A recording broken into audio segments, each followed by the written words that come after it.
It's time to talk Detroit Lions football on the Ourlads Football Network. And that means we welcome from the Lions Wire at thelionswire.com. He's the managing editor. He's Jeff Risdon. How's it going, Jeff? It is great to be back with you to talk more Lions draft, my man. Absolutely. Time just freaking flies. So we can only hope it flies some more.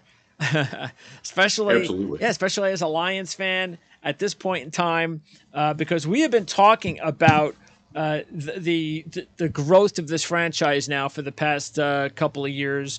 I think it's been great timing talking to you about their growth the last couple of years, because when we did start talking about it a couple of years ago, this was 2 years. Nobody said they're still the same old Lions, but we talked about the decisions that were being made at the top of the ranks and the owners and the front office, and all of that stuff was finally making sense. All the hires were making sense. You could just tell. Now they've got it right. Now it's just going to take a little bit of time, but they're headed in the right direction. And then, boom, last year happened. And we weren't surprised because we talked about it. I guess the disappointing deal was they weren't able to complete the job, though. You know, they got very close for a team that started 1-6 with a lot of injuries that bled into the year from last year. I thought they did a great job in finishing 8-2. They established a dynamic offense around offensive coordinator Ben Johnson, who got a lot of head coaching looks this offseason. Yeah. The defense got a lot better. The more they played, the healthier they got. The more Aiden Hutchinson grew as the number 2 overall pick and got some help from his friends.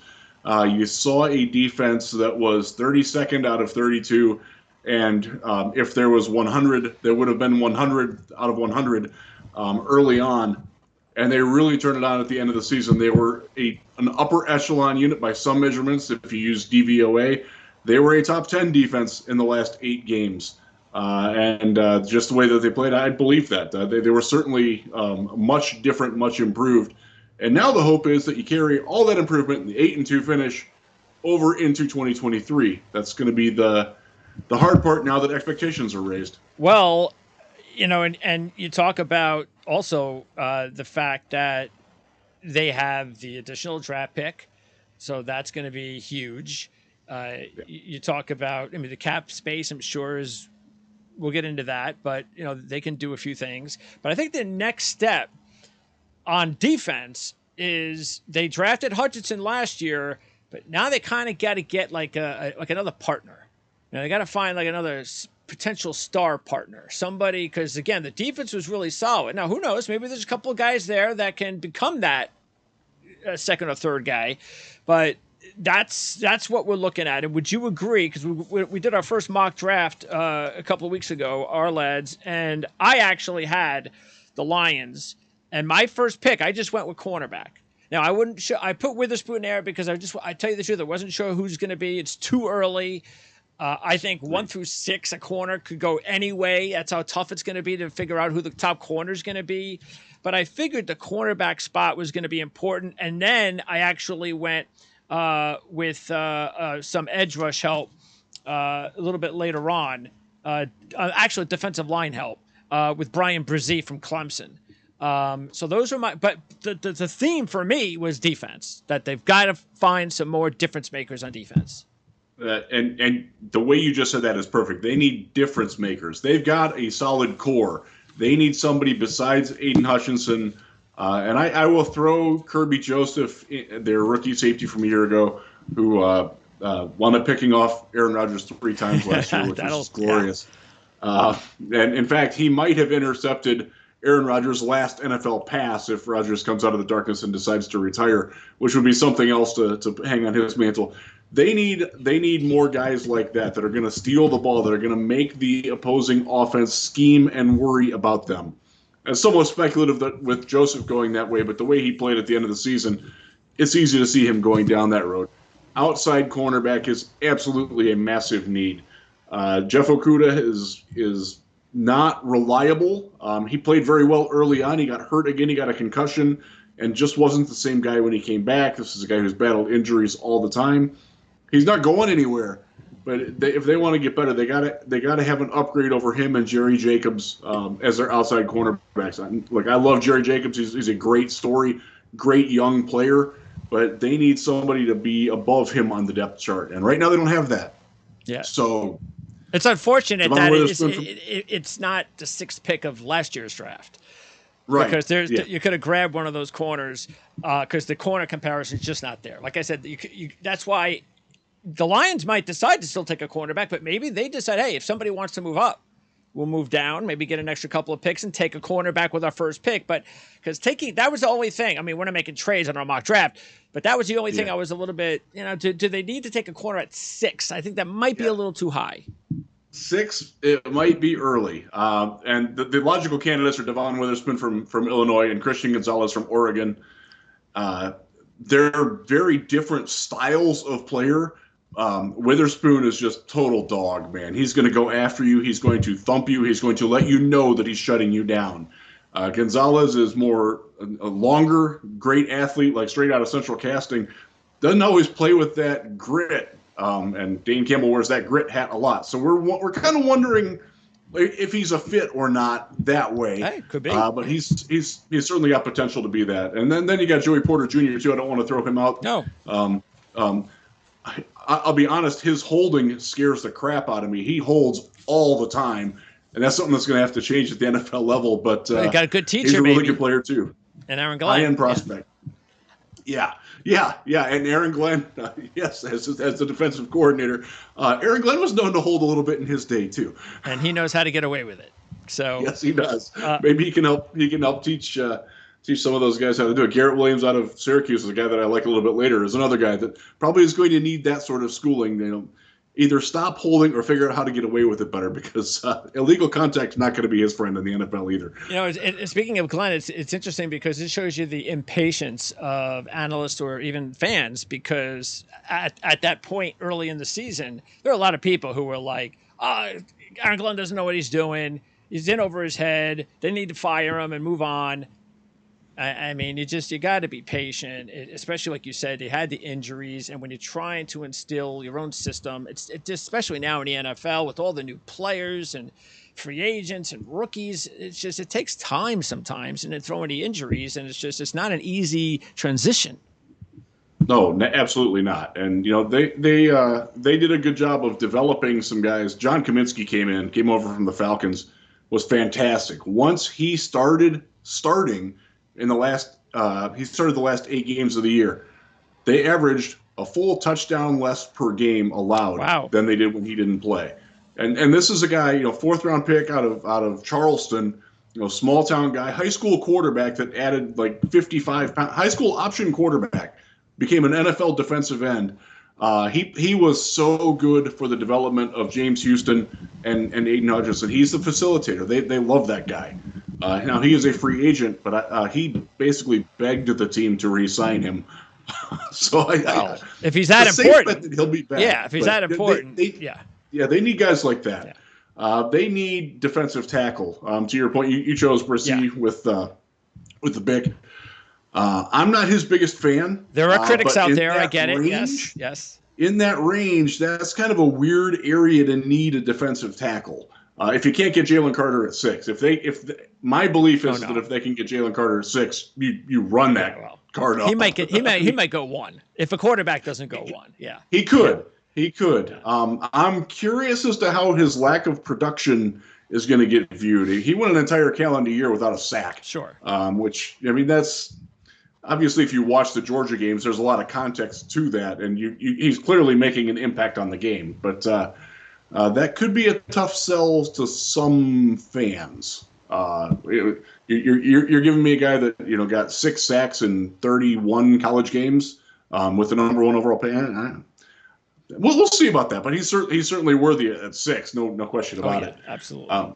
Yeah. Now, I don't know, like you said, and a lot depends on this quarterback situation. So that's why being at 6 is going to be very interesting to just sit back and see who wants to move, because you're going to have teams that are going to be flying past the Lions. Probably a couple of teams are probably going to try to fly past the Lions and then you start trading back, and then other teams that might be a little bit more desperate. Oh, look at who slipped. Oh, could we come up and get this? So there's going to be a lot of opportunity for the Lions to decide, again, whether or not they want to sit there at 6 if something like cornerback, like we just talked about, is their primary number one need. Then they might sit there and go, "Oh, we're definitely trading out of here. Who wants to come? Who wants to be a trade partner? We're open for discussion."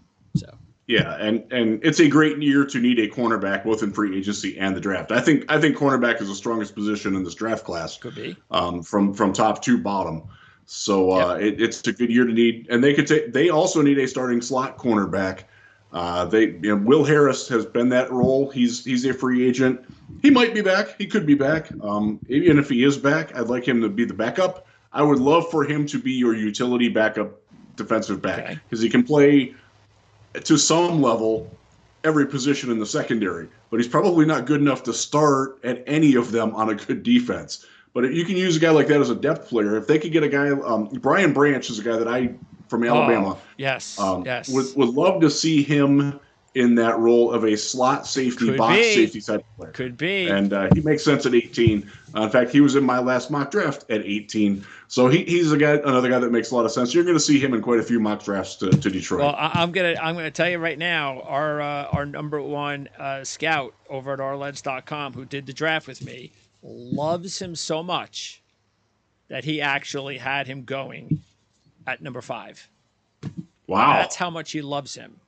So now whether or not a few other GMs feel the same way, we'll see. It's still early in the process. There's still, combine this week. We'll find out. This is where you really see who's up and down and all that kind of stuff. So we'll keep an eye on Branch because you're right. Most people believe he's like a top 20 pick. Does he put together a really good week this week to move into the top 10? So that's what we'll find out. But and again, like you said, the Lions are picking at 6 and 18 right now. That's very malleable. Like it could wind up being 10, 13, and 25 for all we know. And the other thing, and I'm saying this directly to Lions fans, the Lions currently do not have a 4th round pick. That's very subject to change. When I say that someone's a 4th rounder, they're like, "Oh, does that mean that the Lions aren't going to get him?" No. It means that they might have to make a little movement. If you think that they're going to keep all of their exact picks as they are right now, how many picks do they have? I'm probably going to be wrong on that. How many picks total? They have 2 in the first, 2 in the second, 1 in the third. They have a 5th, and I believe they have 2 6ths. Okay, well that's pretty good, especially the early 4. That's really good but that's why it's going to be important to see what they feel. Is it depth or is it quality or quantity? What are we looking to do here? And I still think on defense, I think it probably. It'll be interesting. You tell me. Would you prefer quality or quantity on defense? I want to go quality because I think that they can develop quantity with the coaching staff that they have. I think you saw that last year with a 6th round pick like Malcolm Rodriguez, who became a solid starting linebacker. Yep.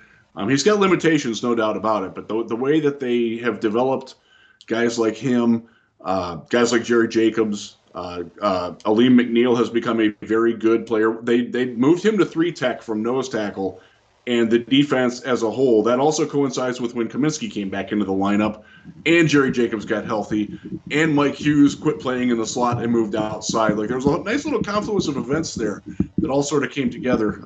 Hughes, by the way, could be back. He is a free agent. Once he moved outside, again, all those things happened nicely for the defense to really bubble up.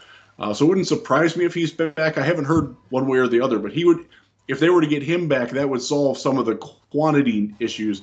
They need the difference makers, like you said earlier. I think that's what they are really looking for on defense. And they're going to have some opportunities to get it with 4 of the first 55 picks in the draft. And they do have $24-ish million in cap room right now. And they can get more. If they need it. And not a lot more, but some more. They just opened up space just recently when they cut Brockers, correct? Yes, Michael Brockers is no longer with us. He was a healthy scratch most of last year. They saved $10 million by not paying him this year. That was smart. Okay. No brainer. Yeah. All right. So let's say we'll start in the secondary. So Elliott and Harris are the two starting free agents. And then Walker's coming back from the Achilles. But you mentioned Joseph has got to become a co-starter, correct? Are they hoping for absolutely. Walker to be healthy and to slide right next to Joseph? Is that, and then Elliott possibly leaves or becomes an insurance policy that they try to bring back on the cheap? Yeah, and Elliott with his durability history, like he did pretty good job last year. But this is a guy. Remember, you go back to Texas. This guy couldn't play more than 4 games in a season for like 4 out of 5 years. So. He was great. It would be great if they could bring him back as the third safety next to those guys, but they also need a contingency plan there too. And the backups, C.J. Moore is really the only backup of note. Is also a free agent, and he actually left last year and came back. So they're not real tied to C.J. Moore. So they certainly need they need quantity of quality at safety because you do need insurance against Tracy Walker. Look, Tracy was playing great. He was probably the best fit of any safety for what Aaron Glenn likes to do defensively. But losing the Achilles in week 4, look, I hope he's back. I expect him back. But, how quickly will he be an impact player again? And I think that's something that you have to take into account when you're looking at their needs. And Melifonwu, does he have a future? He might not make the team. Okay. He's not worked out. So they've tried him everywhere, and he's worked to nowhere. So frustrating. And so that's why that's the decision that they're going to have to make is before we enter the draft. If they re-sign Elliott, then chances are they don't really have to worry too much about adding a safety. Yeah, unless it's Branch, who would be like the slot corner. Yes, safety. Correct. They do need that for sure. And there's a few safeties in this draft that can do that. He's the best. That makes a lot of sense. Yes. All right, and then Okudah gets at least one more year to kind of prove himself. Correct. Yes. Okay. And he could be that slot guy too. Okay. He is the best tackler on the team. Certainly pound for pound the best tackler. So there's some school of thought that they will try to move him inside. We don't know that yet. Has he played inside for the Lions? Not often. Okay. Not often. But he does have the traits to do it, other than he's a little bit stiff and flipping his hips and turning and running. But he deserves a shot at it anyways, if nothing else, to just try and salvage his career. Okay. And then at linebacker, well, let's go up front again with Kaminsky. So you feel pretty confident that that's a fit, that he should be there. I do. Yeah. Okay. Yeah. So, and you mentioned McNeil.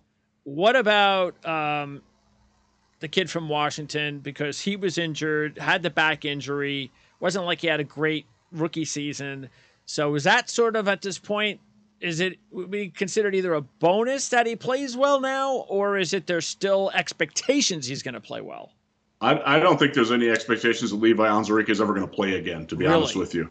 Football. Spinal fusion surgery is a very bad thing for your back. Okay. He literally got hurt on the first rep of contact in training camp, and we did not see him again the entire year. Like, not even at the facility, like rehabbing. Okay. Like there has been some school of thought that he might actually medically retire. Okay. So they are certainly not counting on him coming back. If he can come back, that's great. The door is certainly open for it. The GM, Brad Holmes, like he said before that, or right after that draft, after they took him in the second round, I tried to trade up into the first to get him. So they clearly feel very highly about him, but pre-existing back injury, this is going on the 5th year that he's had the back injury, and having the spinal fusion surgery is that's a tough one, man. It's unfortunate because he is a great fit if he's healthy for exactly what they need in the interior. But you got to be on the field. And how did Paschal play last year? Once he got healthy, he played very well. He wound up being the starter at the opposite end from Hutchinson. They like him a lot. They certainly feel very good about his ability to play the run on the way to the pass. He's never going to be more than probably a 5 or a 6 sack player per season. Yeah.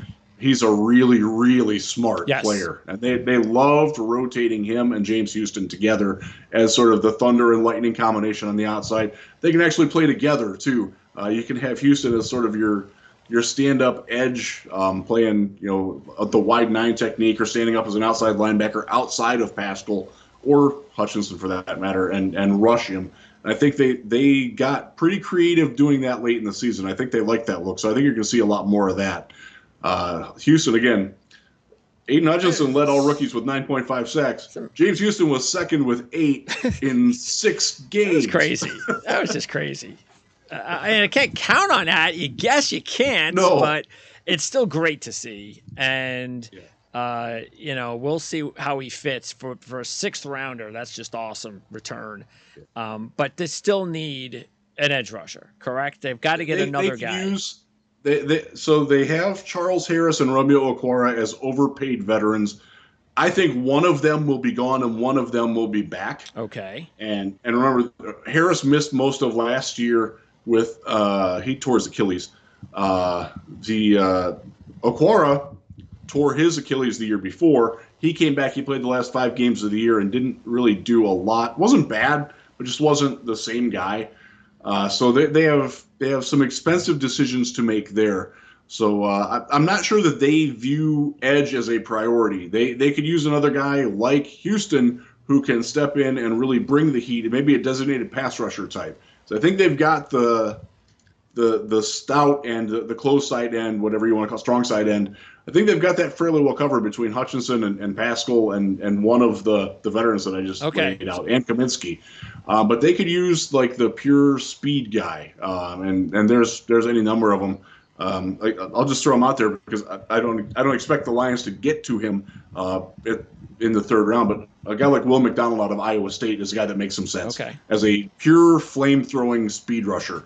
But there's a few of those guys that you can get later. I will tout one who lives in my backyard, Caleb Murphy from Ferris State, transferred from Grand Valley State, 26.5 sacks last year, transferring from the best program in D2 to the 2nd best program in D2, and they are bitter rivals on opposite sides of Grand Rapids, Michigan, where I live.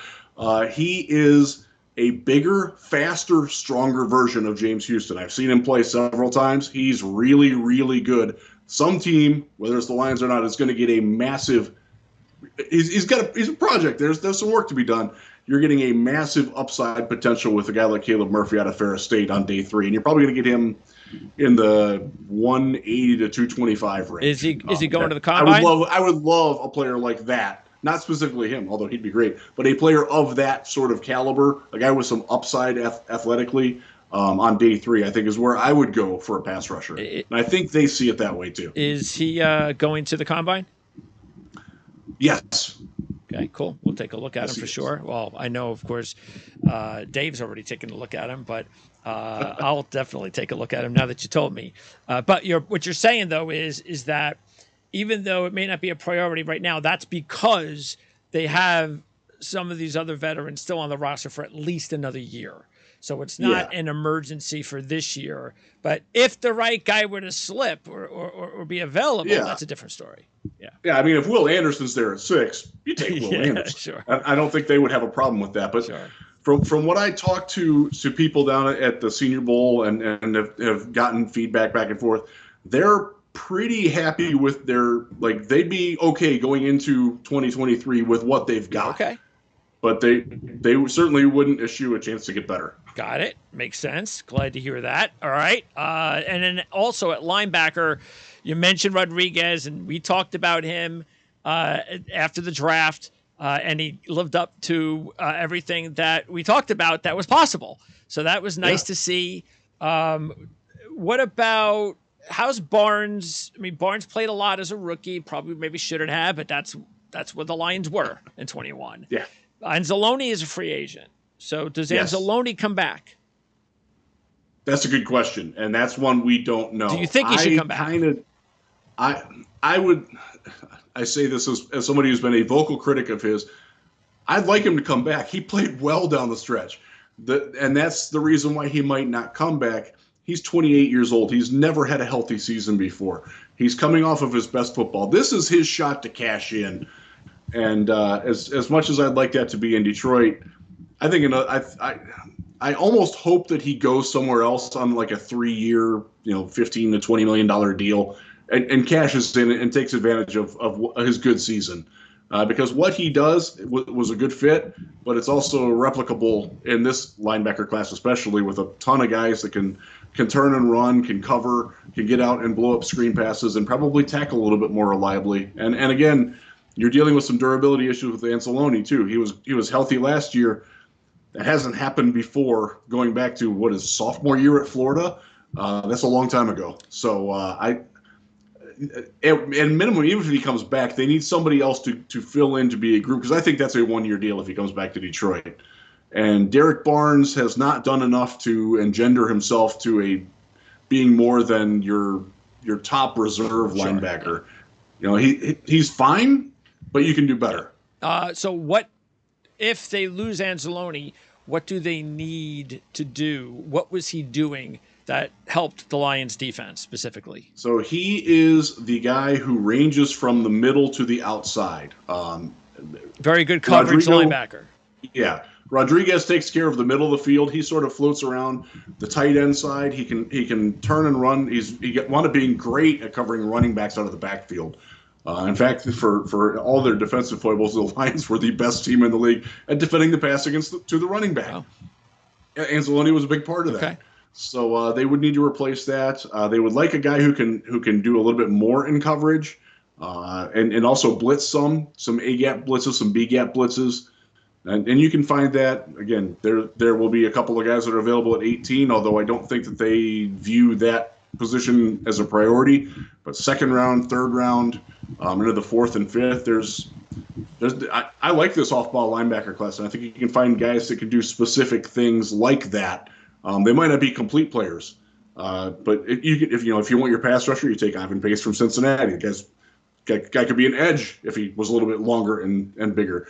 You want a turn and run guy in coverage. There's several of those guys.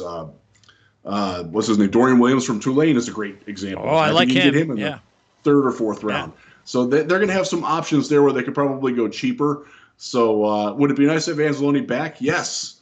Is it the end of the world if he goes? No. Okay, fair enough. So if he gets the money, like you said, then he's a goner. We'll see what happens there. Well, speaking of the running game, so Jamal Williams put himself on board with just a tremendous season last season, and now he's a free agent. Swift won't be one for at least another year, so you don't have to worry there. But they don't want to lose Jamal Williams, do they? I would certainly hope not. Is he the top priority? He might be. He very well could be. He or Kaminsky. Just the emotional lift. I love Dan Campbell, and I think he's doing a fantastic job as a head coach. But sometimes you need the yin to his yang, and that's Jamal Williams, the free spirit, the guy who's gonna, make the impassioned plea, approach things in a different manner. And I think that I know the coaching staff respects that and cherishes it, what he brings. I don't think he's a guy that really. I'm not going to say that he doesn't want the money, but I think he is legitimately a guy who would take less money to stay where he knows he's welcome and knows that he fits in, because he did not fit in Green Bay very well. And I think he sees the culture in Detroit. And so I sure hope he comes back. But at running back, then you're still looking. Justin Jackson was the number 3. He's a free agent. Yeah. Craig Reynolds, great story in 2021.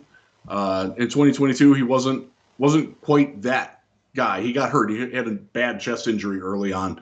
But he's more of a number 4 guy. He and Jamar Jefferson are probably fighting for that.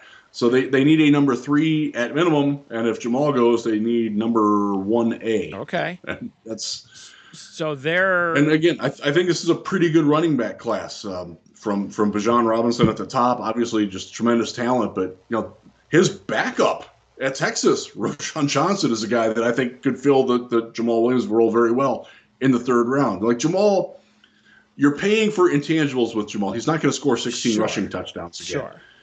But if you need that guy, you can find that. But the emotional lift and the leadership that Williams brings is. I can't imagine what you're saying that they would allow him to go, and I can't imagine. I can't either. And I don't think. You never know. And running backs, but, yeah. Look, we all know it only takes one loony general manager to overpay for somebody that you go, what? All right, well, I can't afford that. But I don't know, the running back position, you don't really usually see that. So I can't imagine that he's going to get an offer that the Lions can't come close to matching. So I would agree with that, unless Jerry Jones suddenly loves him. There you go. So you never know. There's your wacky owner right there. And by the way, look, Justin Jackson's not going to cost the team much either. So I could see both. I mean, do you think that if they bring back Williams, do you think they should bring back Jackson, or do you think that they should try and upgrade the position anyway and use up, no matter what, one of those middle round picks on a running back? That's a good question. I hadn't thought of that. My snap answer would be that I would try to upgrade over him, knowing that you can sign him later on in the summer. This is not a guy who's going to have teams beating down his door. No. Okay. All right. Then at quarterback, a couple of things. First of all, do you know what their plan is for the backup?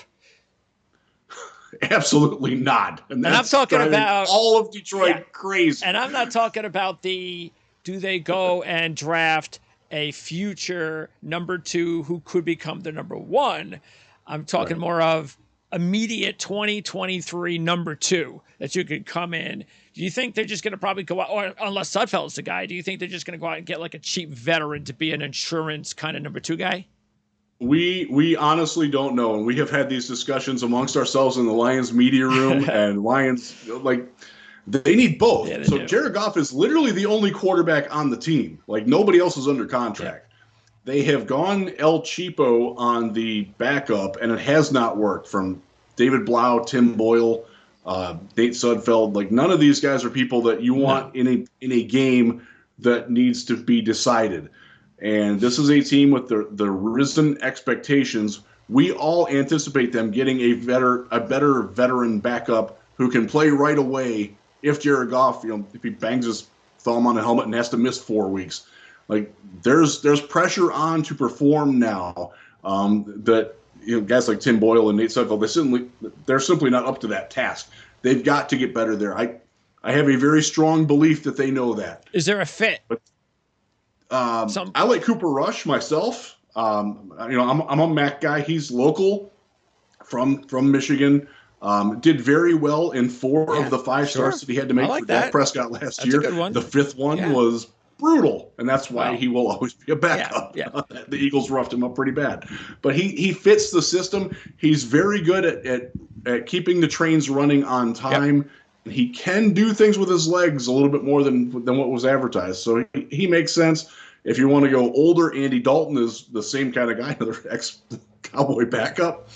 I wouldn't hate Andy Dalton here either, and I think we don't really understand yet how much Jared Goff can be threatened. Like, one of the reasons that his relationship in LA fell apart with Sean McVay was that he felt legitimately threatened by John Wolford. And that was, your reaction is perfect. And we don't know if he's gotten that out of him yet. It's a divided opinion. I have to say that, but there are a lot of people that think that they have gone bargain basement at the backup quarterback to appease Goff to not worry him. I don't necessarily buy that, but there's a lot of people that are smarter than me that have said that, so I will defer to that.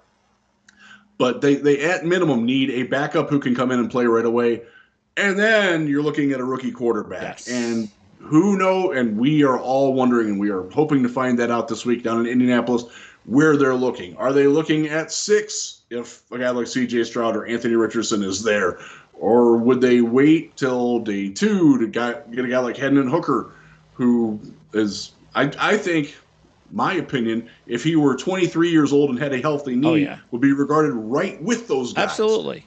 Yeah. I'm with you. He's 26 and he's got a knee. It's going to miss his rookie season. So that's why he's not going in the first round. Yeah. Yeah. But with your timeline with Jared Goff, who's under contract through 2024, you can make that work if you're not overly concerned with the age. And I don't know how they are on the age. But he makes some sense in that capacity. And then you go a little bit later. Do you want a guy like Clayton Tune out of Houston, or who are some of the guys down at the You got Senior Bowl? Hayner. I don't remember. Yeah.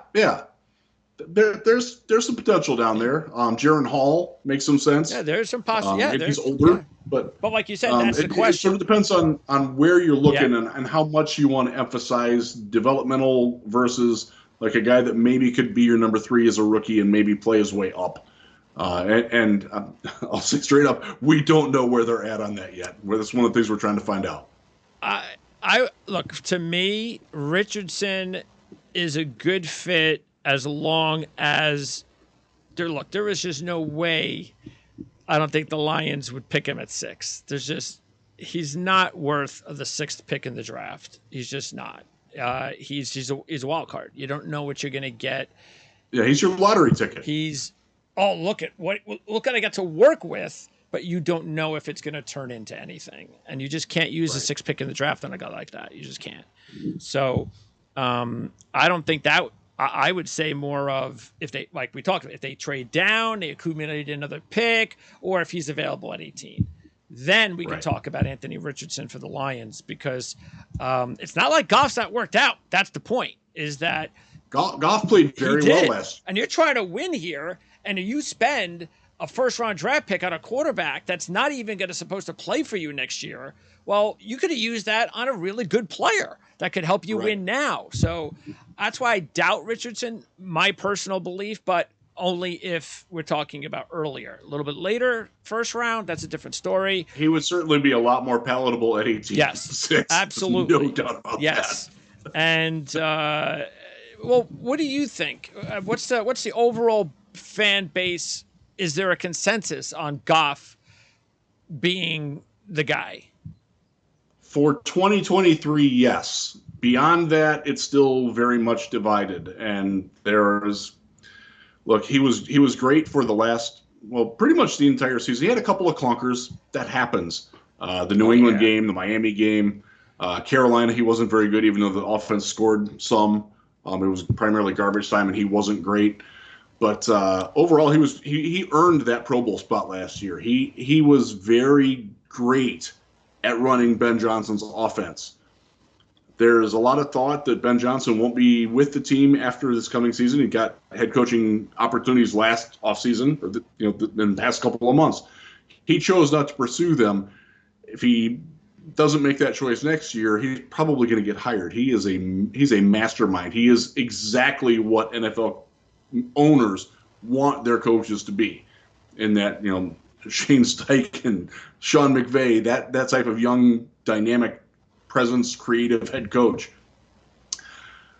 I personally don't trust Jared Goff to be the Jared Goff we saw in 2022 without Ben Johnson's offense. That makes sense. Doesn't mean that they can't find somebody to replace him, but I'm nervous about that, and there are a lot of people who are a lot more nervous than I am about that in the Detroit fan base, and it leads to a lot of friction. You'll be very hard-pressed to find anybody that doesn't trust Jared Goff to be the quarterback in 2023.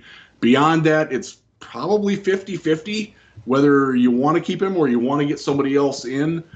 And that leads to the question, you've got 2 first-round picks and 2 second-round picks now.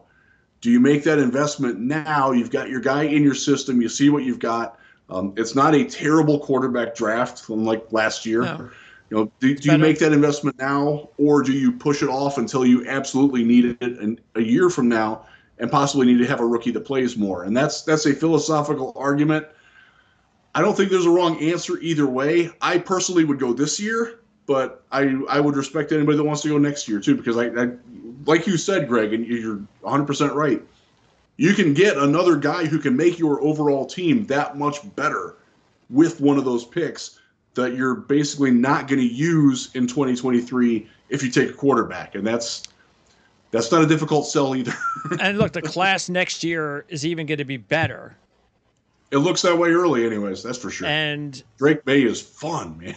And he might not even be the best. Right? And let's not think that maybe a strategy could be, all right, who wants what, that we'd be willing to move that to next year's pick. Right. You get a second pick next year instead, And that makes a lot of sense because, like you said, see, if you draft one of these quarterbacks and Ben Johnson leaves, well, how do you know who your coordinator is going to be? And how are Right. you going to match that up with that quarterback that you just drafted? Because Ben Johnson just coached him for a year. Now you got to bring in Right. another coordinator that's going to now change the system a little bit. So it probably is better that you don't use up. Not now you could do that for a second round draft pick quarterback, but first round, I just think that makes more sense to just not pick one. Maybe you trade him to next year, or you use up maybe one of your 2 second rounders on a quarterback instead. And you can certainly find a team that's going to be willing to trade up, especially for that number 18 pick, which is their own pick. I think you can find some suitors that would be willing to move up and give you possibly a number one next year that you don't have to sacrifice your other number one. Now, maybe both of those picks wind up being in the 20s. God willing, the Lions are picking in the 20s next year. That'd be fantastic. It's been a long time. It better be. But then you package those two together. Look, Jared Goff was once had at the number one overall pick by a team that initially had the number 15 pick.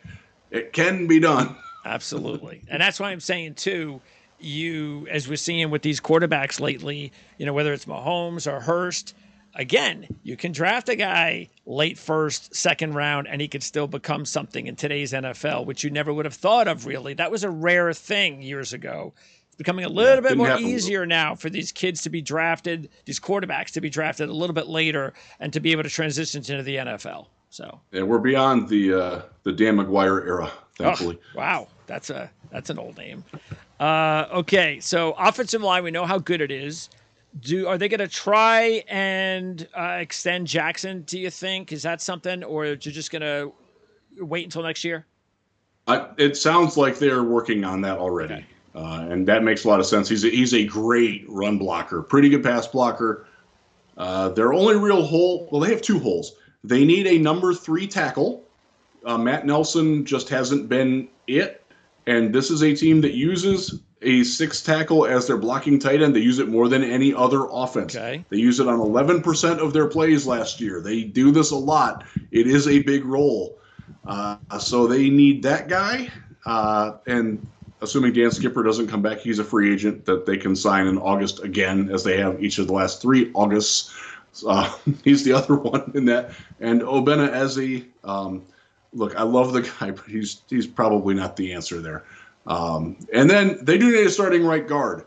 So right guard is complicated. Evan Brown was the starting center for Frank Ragnow in 2021 and was very good. He moved to right guard when Halapoulivaati Vaitai and Tommy Kramer both had back injuries in training camp, and he was fine as your starting right guard. Some team's going to pay him to be their starting center. I have very little doubt about that. And it won't be Detroit, and God bless him. He has earned it. He has played his butt off. This is a guy that I remember watching him in Cleveland in training camp, and I'm like, this guy can't play. And when Detroit picked him up after the Browns got rid of him, like, I don't know about this, but I will give Hank Fraley, the offensive line coach, a tremendous amount of credit for resurrecting and making Evan Brown into something. And now it's Evan Brown's time to cash in on that. And I hope he does, because quite frankly, he was better at center than guard. You don't know what you've got in Vaitai or Kramer. We've heard no medical updates on either of them. They're both under contract. Okay. Vaitai, who knows, man? If he could come back and play, that'd be fantastic. He is expensive, but he's also pretty good. And enough credit cannot be given to him for how he helped Penei Sewell, a fellow Samoan, at right tackle in his rookie season when Penei was making the switch over. And Penei will tell you that Penei will be very quick to tell you that he would not be where he's at without Halapoulivaati Vaitai next to him. So that's preferred, but they do have to get somebody into that pipeline. Okay. And whether it's, it's early in the first round, even like, so one of the mock drafts that I've done this offseason, I mocked Peter Skoronski from Northwestern at number 6. Because I think he can play guard. I think he's going to be a great one. Absolutely, could play. Yes. It's very much overdrafting for a guard, but when it's that's really the only starting position on the offense that's open. And if you want to keep the offense flowing, if you're of the mindset that you got to win with offense, I get that. I don't think they're going to do that, but I understand, and that's why I did it. Sort of a No, thought I exercise. don't think that's a crazy idea either. I just don't. Because, like you said, when you've got something good going on, an offensive line is your bread and butter, and now you've got an opening that's just sticking right in front of your face, fill it. And don't just fill it with anybody, fill it with somebody capable. And why not Yeah. go after a guy that has the ability to play both guard and tackle? Right. And I honestly wouldn't hate that. Most Lions fans would, but which is Well, weird because nobody they, wants an for offensive years and line. years and years, have Yeah. been, get the offensive line, get us an offensive line. Now we've got one. And you got to maintain it. Yep.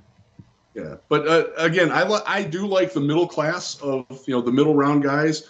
A guy like Nick Broker out of Ole Miss, I think, is a perfect fit as your starting right guard. There's a few dudes. Cody Mauch, I think, would fit. He's probably gonna have to use your first second round pick on him if he's even there out of North Dakota State. There's some guys that can fill in, and again, Hank Fraley is one of the best offensive line coaches in the business. He's worked wonders with Jonah Jackson. He's done a great job with Sewell, getting him to become one of the best arguably the best right tackle in football after not really playing there. He's certainly helped Frank Ragnow. So they are in a good spot if they want to get a later guy that they can develop some in their own mold. And I think that's what they're going to do as we approach, what is the last day of February, second last day of February, as we're approaching the combine. I think that's what they're going to do. But I've been wrong before. I'll be wrong again. Well, but what you're saying is right guard, number 3 tackle. Those are the two main off. And let's make sure we lock up Jonah Jackson. That's important too. Sounds great. Yeah. Oh, yeah. That's no problem. All right. I was going to save the best for last, and I say the best for last because we did the mock draft, Dave and I. We also did individual. We did the team early needs, free agency, so we went over all 32, and we had the Detroit one, just like every other team, and I had the most volatility on Detroit because of one specific position. Tight end. Yep. It was just nuts because we were talking about. I'm looking. Look. We admit it. We're not Detroit Lions. We don't look at every game. We don't look. So that's why. And we also preached it's early, so they don't listen to the early. So no. I'm looking at the depth chart, guys, and I'm thinking they need a tight end. That's obvious. Brock Wright, Zylstra, Mitchell, they need a tight end. But you get the other side of, no. We don't need the tight end. Look at the stats. If you put them all together, statistically, they all did the same job that T.J. Hockenson would have done, combining the three. So I understand what they're saying. But so my bounce back was, look, I don't know. I'm not the expert. I don't know what Ben Johnson feels he needs from the tight end position. Every offensive coordinator is different. Some believe, I've got, we know whether it's Frank Reich or Doug Peterson, I got to have that tight end in my offense. I don't know about Ben Johnson, whether maybe they traded Hockenson because A, the money, and B, I just don't need a tight end like that in my offense. You tell me, do you think Ben Johnson needs to upgrade that position, or do you think it's just not important in his offense? I think you said it very well right leading into that. They weren't going to pay T.J. Hockenson, nor do they need to pay T.J. Hockenson. I will also say they do like James Mitchell a lot. Okay. A lot. Okay. As a fifth-round pick, he was coming off the knee. He played pretty well down the stretch. He actually was the player in the NFL who had the most targets and caught them all. He had 11. He was 11 for 11 on targeted passes. Okay. Obviously not a big workload, sure, but there's something to work with there. Like, this is a guy who would have been a third-round pick probably coming out of Virginia Tech if he didn't have the knee. Brock Wright, God, he's the best Brock Wright you can be, and they like him. I will say you don't want him being an inline blocker. They don't use him as that very often, but he does have some ability. He did catch 3 touchdowns in a game, as did Shane Zylstra in a different game. They traded Hockenson again, most of it was for the money, and the fact that they traded him within the division and gave Minnesota the poison pill of having to pay him was certainly not unintentional. Let's put it that way. But they also they are not in the need for a premium tight end. Okay. Would it be great if they got a guy who could block a little and do a little bit? Not necessarily what Mitchell works a little bit more down the middle of the field and can also go outside. If they could get a guy who could reliably chip, release, and catch a 5-yard outlet pass and fall forward, they could use that guy. Okay. Because I don't think that I don't want to diss Shane Zylstra because I like the guy, but he's probably you can probably do better than that. Okay. So they definitely have to add a tight end, but you don't think it's going to be anything higher than maybe somewhere in the middle rounds. Yeah, and again, this is a pretty good tight end class. Oh, yes. I know Daniel Jeremiah of the NFL Network, I believe he said it's the best class that he's seen in 10 years. Yes. I haven't finished all the guys, but there's a lot of guys that are pretty impressive in here. So, like you're looking at, there are going to be some good guys in the second round. Yeah. Second round, third round, you're going to find like Sam Laporta out of Iowa is one that I personally like quite a bit. Davis Allen out of Clemson fits the bill of what they might want. They're going to have some options there. And I will also, to go back to the start of this whole thing, Lions fans have an instant revulsion to tight ends because they've taken 3 of them in the first round in the last 14 years, starting with Brandon Pettigrew, who is still known as Petidrop. Then you had Eric Ebron, who people still absolutely despise. Like, you say that name, those are fighting words in Detroit. Yeah. Like, it's bad. Yeah. And Hawkinson, like, people liked Hawk, but he was always a little bit of an underachiever relative to expectation of Detroit expectation. So, when he got drafted in top 10? I mean, yeah. And then they paid an absurd amount of money for Jesse James, who was absolutely atrocious. Like the investment in tight end in Detroit has not worked for a long time, and we are scarred by that. So you're not looking at necessarily going with like a Dalton Kincaid or a Meyer or a Washington. You're thinking that next group. Yeah, that next tier of guys, or even the tier below that even. Washington, though, I am of the belief that you draft Washington and you keep feeding him and adding pounds, and he's your eventual starting right tackle. Not that the Lions need a right tackle, but the jump from, he's at 278? The jump to 300 for that guy would not be difficult. Right. Hey, well, you need a third tackle.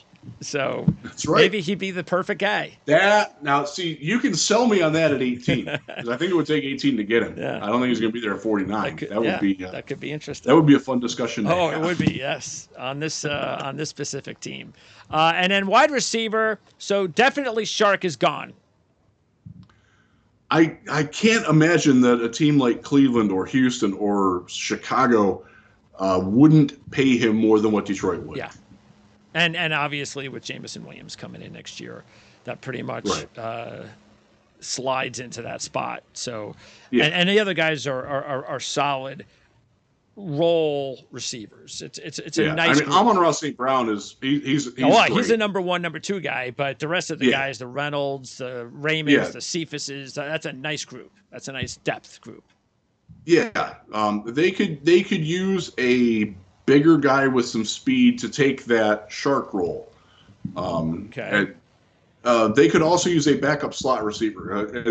I know Khalif Raymond is on a good day 5'8" and 180. Okay. He's not a slot. He's a strict outside guy. So they could use the instant open, shifty, quicker than fast slot receiver to pair or work with or behind Amon-Ra St. Brown. Okay.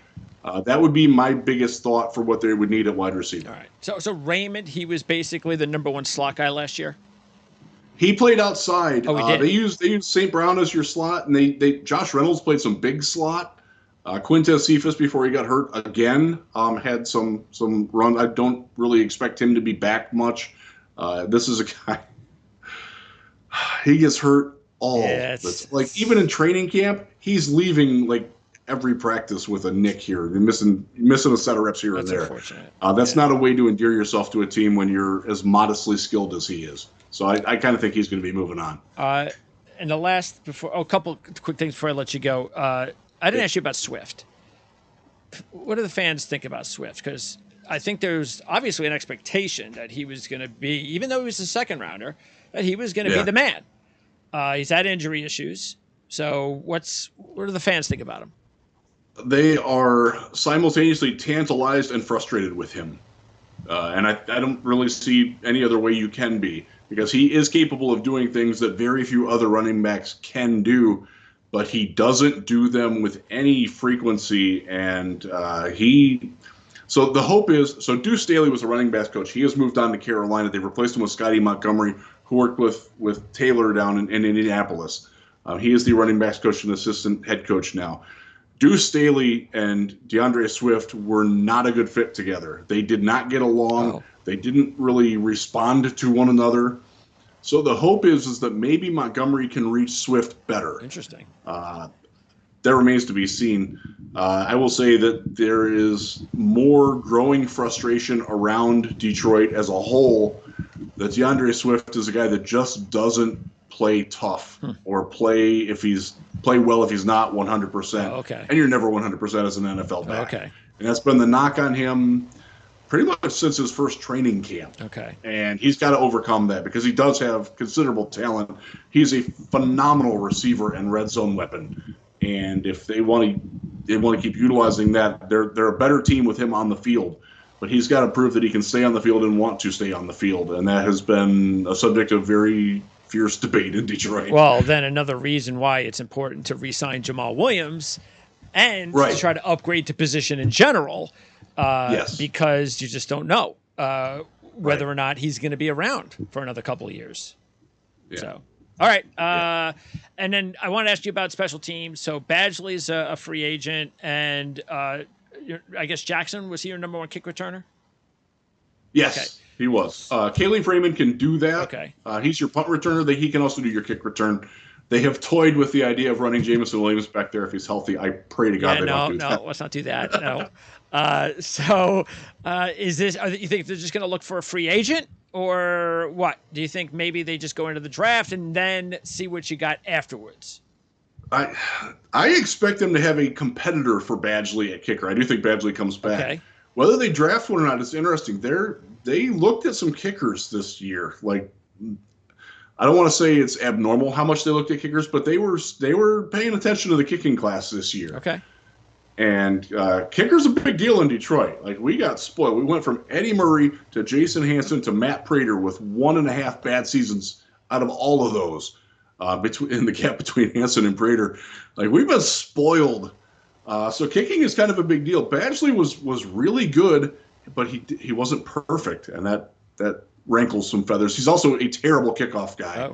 Oh. The punter, Jack Fox, handles the kickoffs. They'd prefer him not to do that. Okay. And Badgley, his touchback percentage is something like 22%, which is really low. They would probably get a leg in that can challenge him, and they've gone through Zane Gonzalez. It's all kinds of guys that just haven't. Greg Joseph, who wound up beating the Lions with a massive field goal for Minnesota a couple of years ago. So we could definitely see a draft pick, though. It's possible. Late. A 7th round draft pick would not surprise me. Okay. I don't ever advocate for drafting kickers, but I can tolerate it. They need somebody in, and if you find your long-term solution, whether it's Jake Moody or Andre Smith or somebody like that, it's not a bad year to need a kicker from what I've seen. Yeah, you just got to get it right. Because when you use a draft pick on a kicker, you got to get a McPherson or a Bass, or it's got to be somebody that all right, boom, I'm confident this guy is he's gonna be around here for a long time. All right. Yep. We'll draft him, and then we'll fire you if it doesn't work out. Yes. Okay, so that's going to wrap it up. Jeff, as usual, great job. Can't wait to talk to you after the draft and after free agency, and we find out what's going on there. And at both quarterback and tight end and everywhere else. You've got your own show, right? And where could we find that? Yeah, I am the co-host of the Detroit Lions podcast. You can find that on YouTube. We normally record on Wednesday nights. We also are mixing in a bunch of Sunday shows. And we have a couple of guys that are contributing in draft info quite a bit. Scott Bischoff, if you know that name, is working with us. He's doing some great draft videos, profiling certain players and positions. So check that all out at the Detroit Lions podcast on YouTube. Jeff, enjoy free agency and the draft, and we'll talk to you when it's all over. I cannot wait for it. Thanks, Thanks, man. Jeff.